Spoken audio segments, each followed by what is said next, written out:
दोस्तों, पिछले एपिसोड में हम मलनाड एक्सप्रेस की कहानी सुन रहे थे। अनिर्बान, जो बैंगलोर में अपनी रूटीन पर जिंदगी से बेहद संतुष्ट था, अचानक से अपने आप को एक अजीब सी स्थिति में पाता है।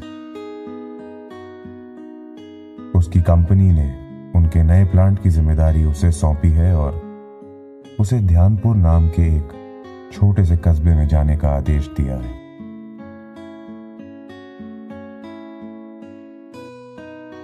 अनिर्बान ने आज तक इस जगह का नाम भी नहीं सुना था और अपने दिल में खूब सारी बेचैनी लिए वो अब मलनाड एक्सप्रेस पे अपने इस सफर पर निकल पड़ता है। सुबह के 3 बजे जब वो ध्यानपुर पहुंचता है तो पूरे स्टेशन पे उसे अपने अलावा कोई नजर नहीं आता। बस दूर एक परछाई झंडा लहराते हुए जो धीरे धीरे उसकी तरफ बढ़ रही है। अनिर्बान वहां से निकलने की कोशिश करता है, मगर तभी पीछे से उसे एक आवाज आती है। 1 मिनट, क्या तुम अनिर्बान हो? अनिर्बान घबराते हुए उसे जवाब देता है, जी मैं ही अनिर्बान हूं। पर आपको कैसे पता? आप? मैं बसप्पा, यहाँ का स्टेशन मास्टर। आपके आने की खबर मिली थी मुझे। आपके कंपनी वालों ने आपके लिए गाड़ी भेजी है। आइए, मैं आपको बाहर तक छोड़ देता हूँ। अनिर्बान को एहसास तो पहले से ही था कि ये एक बेहद ही छोटा शहर है और यहाँ सब कुछ काफी अलग होगा, लेकिन उसकी नियमित जिंदगी से सब कुछ कितना अलग होगा उसे शायद इस बात का अंदाजा भी नहीं था। स्टेशन के बाहर आया तो दूर दूर तक अंधेरा था। दाहिनी तरफ सिर्फ एक स्ट्रीट लैंप जल रहा था, जिसके नीचे बारिश के बाद आने वाले कीड़े हजारों की तादाद में न जाने क्या ढूंढ रहे थे। हल्की हल्की बारिश की बूंदें पड़ने की वजह से हवा में एक मिठास सी थी, एक ताजगी थी जो अब बड़े शहरों में ढूंढने से भी नहीं मिलती। और उसके साथ वो गीली मिट्टी की खुशबू थी जो हम में से किसी को भी 2 पल ठहर के मुस्कुराने पे मजबूर कर दे। स्ट्रीट लैंप के नीचे एक सफेद गाड़ी थी, जिसका ड्राइवर सीट पीछे करके गहरी नींद में सोया हुआ था। इससे पहले कि अनिर्बान कुछ कहता, बसप्पा आगे बढ़ा और ड्राइवर को उठाने के लिए आवाज दी। अरे उठो गणेश, तुम्हारे साहब आ गए हैं। कैसे कुंभकर्ण की तरह सोए हुए हो? गणेश झटके से उठा और बाहर आया। वो थोड़ा शर्मिंदा महसूस कर रहा था।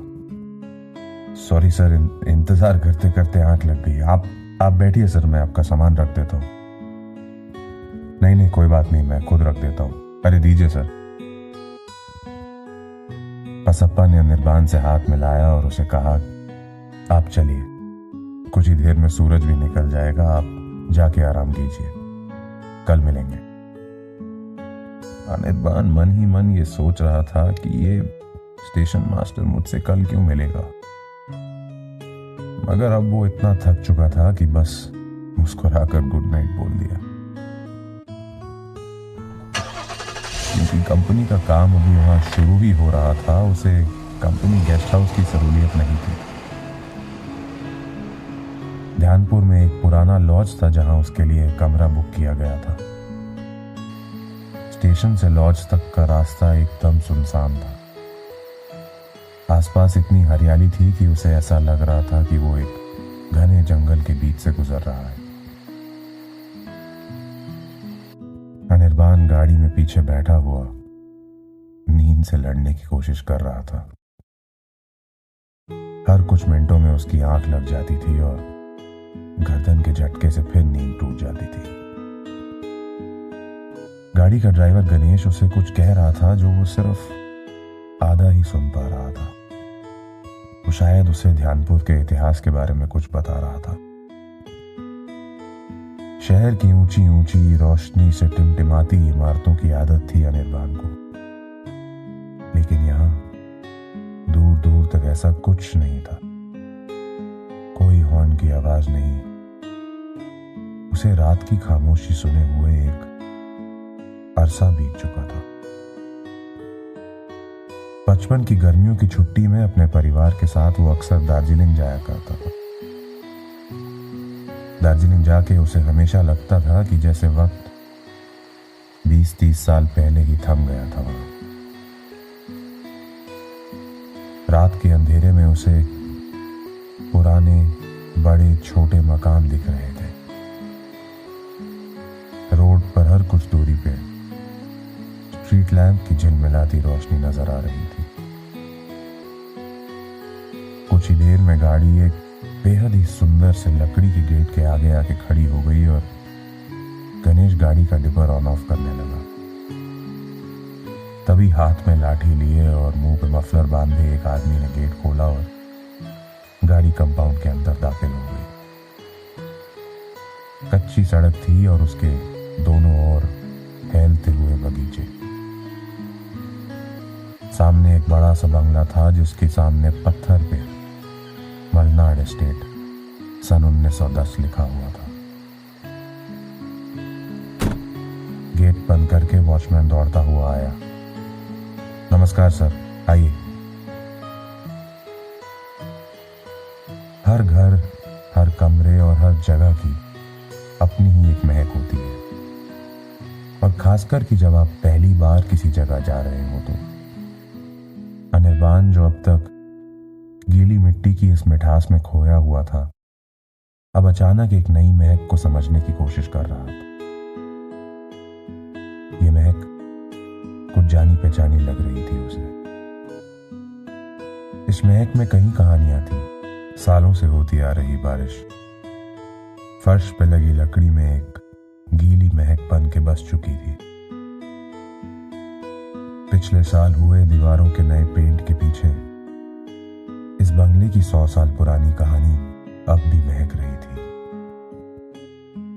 दीवार पर टंगी तस्वीरें, रिसेप्शन पे पड़ा वो रजिस्टर और सोफे पे बिछी धूल की एक हल्की सी परत, सब अपनी अपनी कहानियां सुना रहे थे।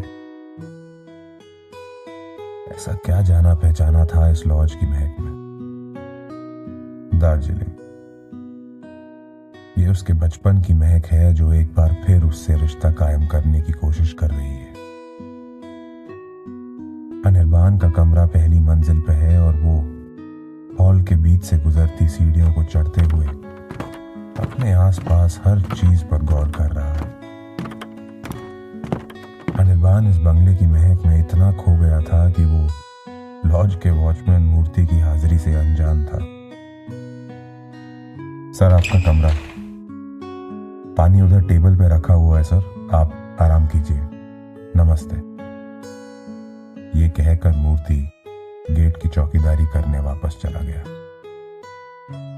कमरे में भी वही पुरानी महक थी जिसमें कई छोटी छोटी कहानियां छुपी हुई थी। सुबह के 4 बज चुके थे और अब नींद का एक नशा सा छा रहा था उस पे। उसने सामान रखा और लाइट का स्विच ऑफ करते हुए इस बेहद लंबे दिन को अब खत्म करने का फैसला किया।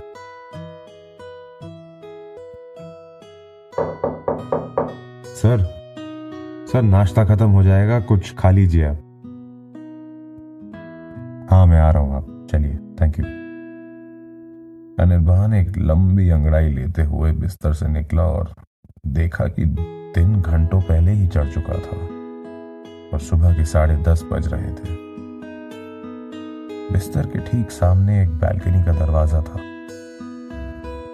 अनिर्बान ने पर्दे हटाते हुए दरवाजा खोला और बस कुछ देर वहां खड़ा मन ही मन मुस्कुराता रहा।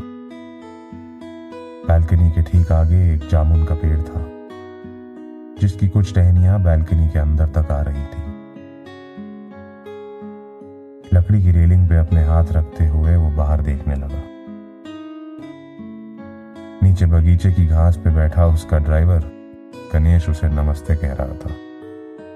वो बेचारा 2 घंटे से उसके इंतजार में वहीं बैठा था।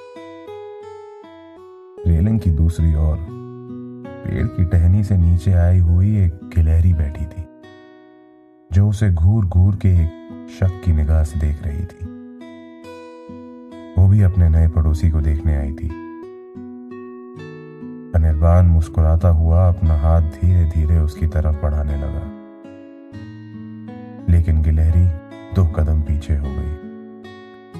इस दोस्ती में अभी समय लगेगा।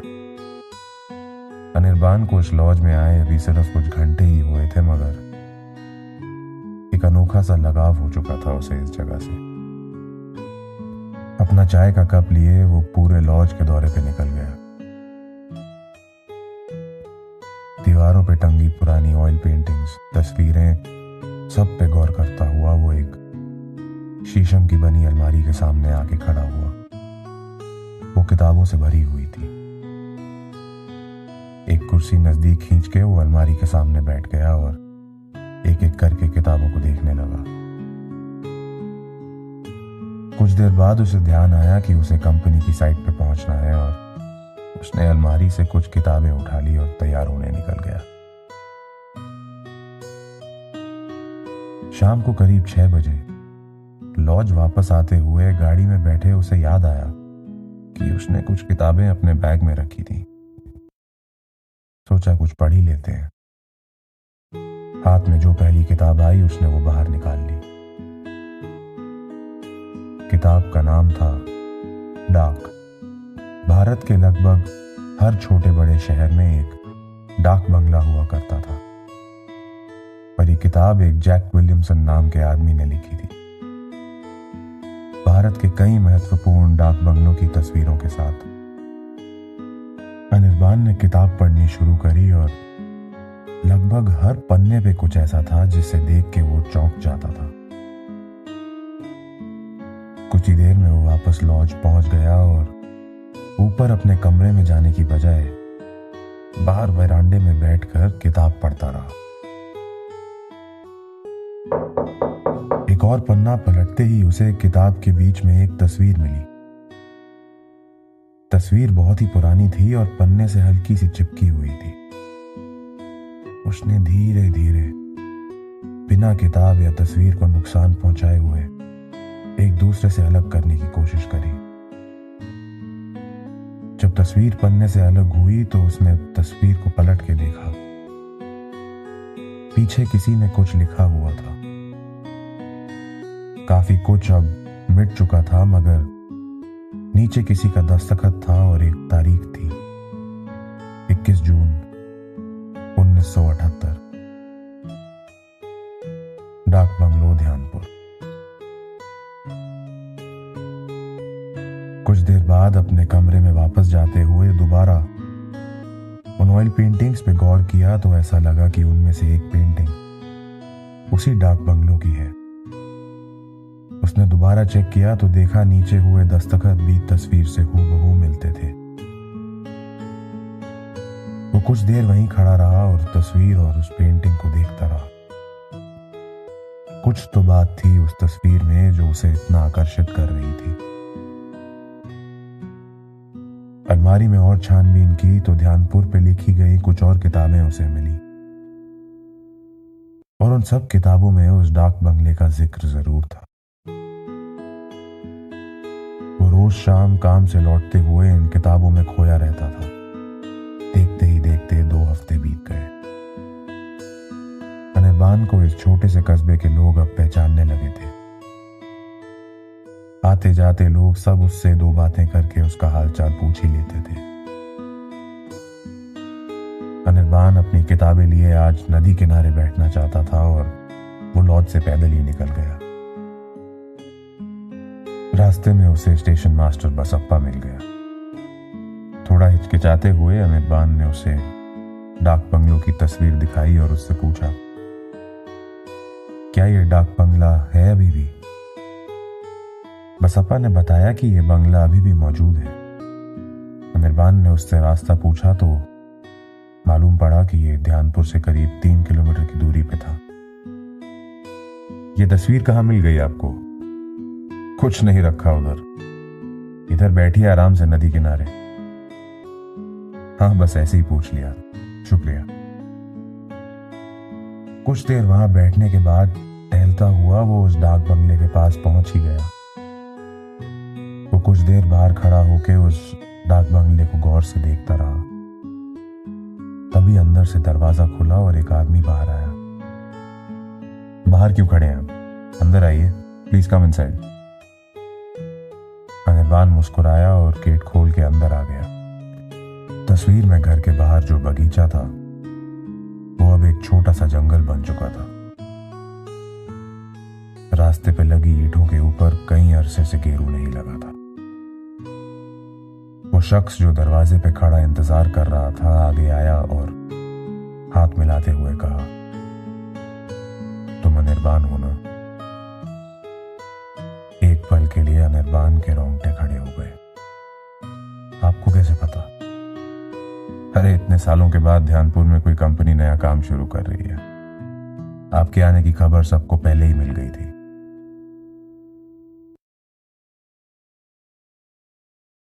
अनिर्बान अभी भी हल्का सा घबराया हुआ था मगर मुस्कुरा के बोला कि आपका नाम? Oh sorry, I am Devendra Singh. Indian postal department में काम करता हूँ और जब भी इस इलाके में आता हूँ मुझे ध्यानपुर के इस डाक बंगलों में रहना बहुत पसंद है। बंगले की हालत देख के लग नहीं रहा था कि यहाँ कोई रह सकता है। प्लीज बैठिए, मैं जानता हूँ आप क्या सोच रहे हैं। हाँ, इस बंगले की देखभाल अब ठीक से नहीं होती मगर मुझे इसकी आदत सी है। कई सालों से इधर आ रहा हूं मैं। देवेंद्र की उम्र करीब 45 साल की लग रही थी और छाती के नीचे अब हल्की हल्की पहुंच आने के लक्षण भी दिख रहे थे। काफी तजुर्बेकार आदमी लग रहा था देवेंद्र। खैर ये छोड़िए, आप इधर कैसे आए? देवेंद्र ने अनिर्बान से पूछा। जी बस यूं ही, लॉज में कुछ पुरानी किताबें मिली थी और उनमें काफी जगहों पे इस बंगले का जिक्र सुना। देवेंद्र मुस्कुराते हुए पूछा, कौन सी किताब? जैक विलियमसन की लिखी हुई डाक? जी बिल्कुल। आपको कैसे पता? अरे मिस्टर जैक और मेरी काफी अच्छी दोस्ती हो चुकी थी। वो इंडिया में बने डाक बंगलों के ऊपर एक किताब लिख रहे थे और हमारी मुलाकात ऐसी कई जगहों पे हुई। ध्यानपुर में तो हम कम से कम 6 बार मिले थे। देवेंद्र अब अनिर्बान को ध्यानपुर की कहानियां सुनाने लगा और वो एक बच्चे की तरह बैठकर मजे से हर कहानी सुनता रहा। अंग्रेजों की कहानी, शिकार की कहानी, कुछ भूत प्रेतों की कहानी, बारिश की कहानी। ध्यानपुर अब जैसे उसका अपना शहर बन चुका था। अगले 10 दिनों में अनिर्बान कम से कम 4 बार वापस आया और देवेंद्र के साथ बैठ के खूब सारी बातें करता था। कभी वो उसे बेंगलोर की कहानियां सुनाता, कभी देवेंद्र उसे हिंदुस्तान के छोटे छोटे कस्बों की बड़ी बड़ी कहानियां सुनाता। बहरहाल अनिर्बान का काम ध्यानपुर में खत्म होने को आया और अब उसे बेंगलोर के लिए रवाना होना था। पिछले कुछ दिनों में उसे यहाँ इतना सुकून मिला था कि वो भूल ही चुका था कि वो यहाँ सिर्फ एक मेहमान है। वो जाने से पहले एक बार फिर देवेंद्र से मिलना चाहता था। वो एक आखिरी बार उस बंगले के वरांडे में बैठ के उस आराम कुर्सी पे फैले हुए एक आखिरी कहानी सुनना चाहता था। उसने बाजार से देवेंद्र के लिए कुछ मिठाई खरीदी और उससे मिलने चला गया। देवेंद्र को जब यह एहसास हुआ कि अनिर्बान कल से यहां नहीं होगा तो उसके चेहरे पे एक हल्की सी उदासी छा गई। यार, बड़े दिनों बाद एक अच्छा दोस्त बना था यहां, अब तुम भी चले जाओगे। खैर अगले हफ्ते मुझे भी वापस निकलना है। 1 मिनट यहीं बैठो, मैं आता हूं। ये कहते हुए देवेंद्र बंगले के अंदर चला गया। करीब 20 मिनट तक अनिर्बान उसका बाहर इंतजार करता रहा और तभी अंदर से देवेंद्र की आवाज आई। अरे सॉरी यार, 1 मिनट। हाँ ये लो। उसने हाथ बढ़ाते हुए एक पोस्ट कार्ड अनिर्बान के हाथ में थमा दिया। जैक और मेरी दोस्ती इन डाक बंगलों से ही शुरू हुई थी और हमारा ये दस्तूर था कि जब हम अपने अपने रास्ते वापस निकल जाते थे तो एक दूसरे को एक पोस्ट कार्ड दे देते थे। इस पे मेरा एड्रेस है, तुम चाहो तो मुझे इस पे चिट्ठी या पोस्ट कार्ड भेज सकते हो, मुझे अच्छा लगेगा। अनिर्बान ने उससे वादा किया कि वो जरूर एक पोस्ट कार्ड भेजेगा। अच्छा सर, चलता हूं। आपकी कंपनी में यह वक्त कैसे बीता मुझे पता ही नहीं चला। अगली बार आऊंगा तो उम्मीद करता हूं आप यहीं मिलेंगे। कहीं ना कहीं तो मिल ही लेंगे दोस्त। All the best. देवेंद्र ने उसे गले लगाते हुए कहा। अनिर्बान वापस अपने लॉज गया और सामान बांधने लगा। उसे अब ध्यानपुर में गुजरा हर लम्हा एक एक करके याद आ रहा था। उसे देवेंद्र की सुनाई हर वो कहानी याद आ रही थी।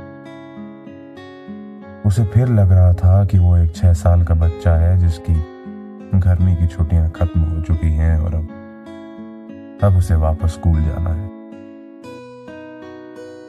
अनिर्बान स्टेशन पहुंचा और प्लेटफॉर्म पे अकेला बैठा ट्रेन का इंतजार कर रहा था।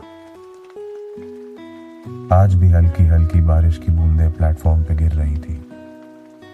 आज भी हवा में वही गीली मिट्टी की मिठास थी।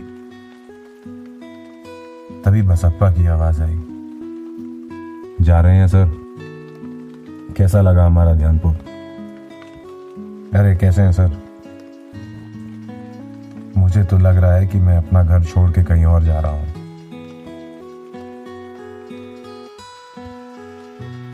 लो, आ गई आपकी मलनाड एक्सप्रेस। पीछे से ट्रेन धीरे धीरे प्लेटफॉर्म के पास आ रही है। अरे बसप्पा जी, मेरा एक छोटा सा काम कर देंगे आप? हाँ बोलिए ना सर, क्यों नहीं। ये एक चिट्ठी है, क्या आप ये डाक बंगलों में दे आएंगे? वो देवेंद्र सिंह वहां कुछ और दिन रुके हैं और मैं चाहता हूं कि आप ये चिट्ठी उन तक पहुंचा दें। अरे क्यों जाते जाते मजाक कर रहे हो अनिर्बान बाबू? उस डाक बंगले में पिछले 11 वर्षों से कोई नहीं रहता। खंडर है वो। और आप देवेंद्र सिंह का नाम कैसे जानते हैं?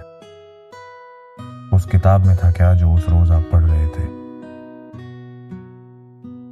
देवेंद्र सिंह और जैक विलियमसन आज से 11 साल पहले एक लैंडस्लाइड में मारे गए थे।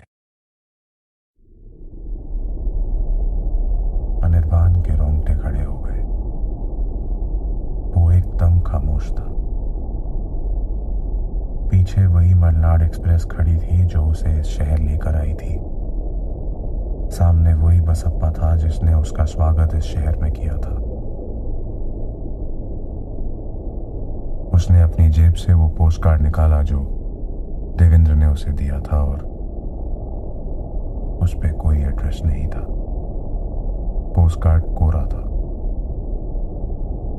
उसे एक बार फिर रात की खामोशी सुनाई दी। एक बार फिर मलनाड एक्सप्रेस झटके से चलनी शुरू हुई। एक बार फिर ट्रेन में बैठे कुछ लोग ये देख रहे थे कि ये कौन है जो ध्यानपुर से चला।